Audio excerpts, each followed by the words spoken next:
गरुड़ पुराण के अनुसार मृत्यु भोज क्यों नहीं खाना चाहिए।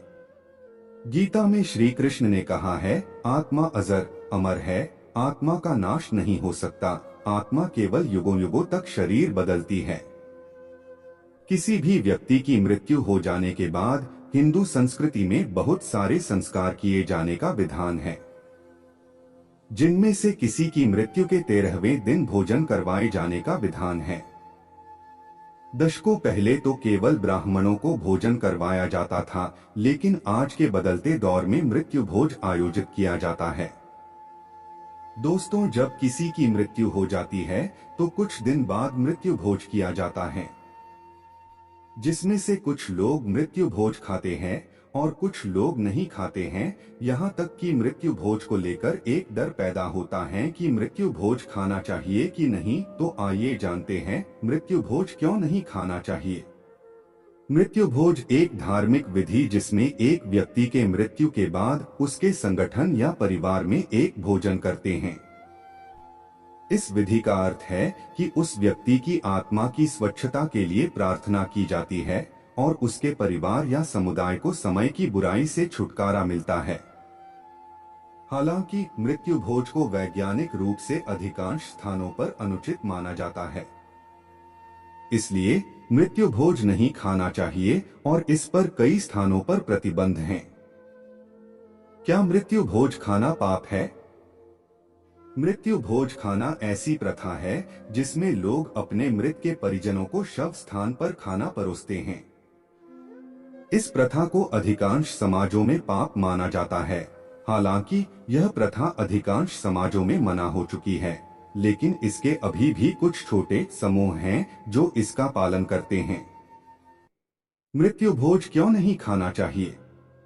मृत्यु भोज को अनुचित माना जाता है क्योंकि इसमें शव या मृत व्यक्ति से संबंधित भोजन किए जाते हैं।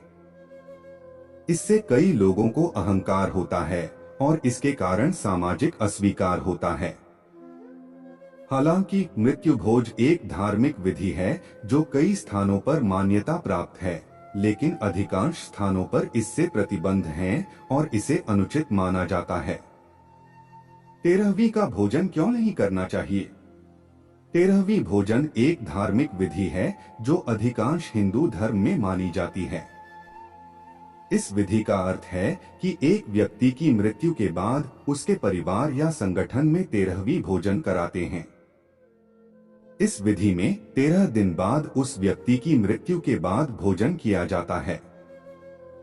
हालांकि 13वीं भोजन किसी भी व्यक्ति द्वारा किया जाना अनुचित नहीं है और यह स्वतंत्रता से ही होना चाहिए।